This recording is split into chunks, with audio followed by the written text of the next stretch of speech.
બાજુ સૌરાષ્ટ્ર કચ્છ એટલે અલગ વિસ્તાર, અલગ રાજ્ય. 5-6 પ્રદેશોમાંથી એકઠો કરીને બનાવવામાં આવેલો પ્રદેશ એટલે ગુજરાત રાજ્ય. અને ગુજરાત રાજ્યમાં આજે કોઈ ક્ષત્રિય સમાજ ગરાસિયા રાજપૂત તરીકે ઓળખાય છે, કોઈ કાઠી રાજપૂત તરીકે ઓળખાય છે, કોઈ કારડિયા તરીકે, કોઈ નાળોદા તરીકે, કોઈ જાગીરદાર તરીકે, અને ગુજરાતમાં સૌથી વધારે બહુમતી ધરાવતો ક્ષત્રિય ઠાકોર પણ ઓબીસીમાં આવે છે. પણ ક્ષત્રિયના બેનર હેઠળ આખા ગુજરાતનો ક્ષત્રિય સમાજ આ એકઠો થયો છે. અને આ વિવિધ પ્રદેશોમાંથી બનેલો આ ગુજરાત પ્રદેશ, એની અંદર ક્ષત્રિય સમાજની એકતા અને અખંડિતતાનું સ્થાપન કરી રહ્યા છે.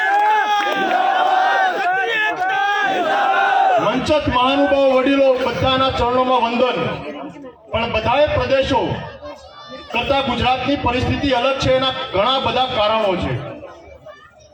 પણ ગુજરાતની અંદર ક્ષત્રિય એકતા, એ એકતાના સમીકરણથી ગુજરાતમાં ડંકાની ચોટ ઉપર 26 માંથી 14 લોકસભાના એમપી, 182 વિધાનસભાના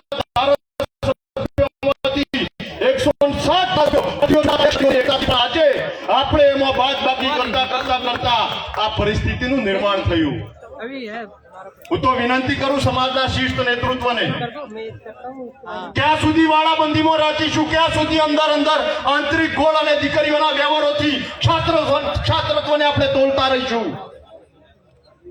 ક્ષત્રિયનો દીકરો, અરે ભલે એમાં કદાચ પેટી ભેદ હોય, પણ રોટી ભેદ ક્યારે ના હોવો જોઈએ.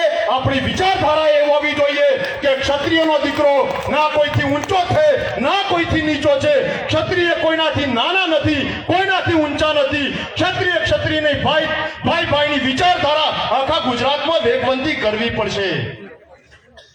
આખા ગુજરાતના 33 જિલ્લા, 252 તાલુકા, 18,225 ગામડાઓની અંદર જો ક્ષત્રિય એકતાની વિચારધારાને વેગવંતી કરવા જો ગુજરાતની અંદર નીકળીશું તો આવનારી સમયની અંદર કોઈ વાત, કોઈ મુદ્દા આધારિત આવેદન પત્રો, રેલીઓ કે ધરણાઓ નહીં, પણ શાસકો ક્ષત્રિય સમાજના હશે. રાજપૂત, ઠાકોર, દરબાર, જાગીરદાર, આ સમીકરણ દાદા, આ સમીકરણ ગુજરાતમાં બેસાડવું પડશે. અને એનું નેતૃત્વ આપે લીધું છે. અને નાના ભાઈ તરીકે આખા ગુજરાતની અંદર આપની સાથે ખડે પગે રહીશું. કદાચ આપણા અતિથિઓ, મહેમાનો ગુજરાતની જમીની સ્તરથી વાકેફ ના હોય, પણ આપણે બધાએ ગુજરાતમાં બારવટે ખેલવા, ખાંડા ખેલવા માટે ક્ષત્રિયના સમીકરણ હાથે આખી ગુજરાતની ધીંગી ધરામાં ક્ષત્રિયની ભાઈની વિચારધારાને વેગવંતી કરવી પડશે ને કરવી જ પડશે. ક્યાં સુધી અપમાનો વેઠીશું? ક્યાં સુધી અવગણનાઓ અને ઉપેક્ષાઓનો પ્રતિકાર કરતા રહીશું? પદ્માવતી ફિલ્મ હોય કે સુખદેવ દાદાની હત્યા હોય કે રૂપાળીબાઈનો વિવાદિત નિવેદન હોય કે શેખાવત દાદાની પાઘડી ઉછાળવાની ઘટના હોય, આ બધા કુઠારા ગાતો આપણી અસ્મિતા, એકતા અને અખંડિતતા, આપણી આન બાન અને શાન પર વારંવાર થતા રહેશે જો આપણે ક્ષત્રિયની વાત લઈ અને આખા ગુજરાતના ક્ષત્રિય સમાજને એકતાને તાંતણે બાંધવાની વિચારધારાને જાગૃત નહીં કરીએ તો. વધુ ના કહેતો આ મંચ ઉપર બોલાવી વિશેષ સન્માન કરી સ્થાન આપી અને ક્ષત્રિય એકતાની વાત મૂકવા માટે આપે જે સમય આપ્યો છે એના માટે ક્ષત્રિય કરણી સેના ગુજરાત, ક્ષત્રિય કરણી સેના ભારત, ક્ષત્રિય સમાજના વિવિધ નેતૃત્વ, શિષ્ટ નેતૃત્વ, આપ સૌનો હૃદયપૂર્વક આભાર વ્યક્ત કરું છું.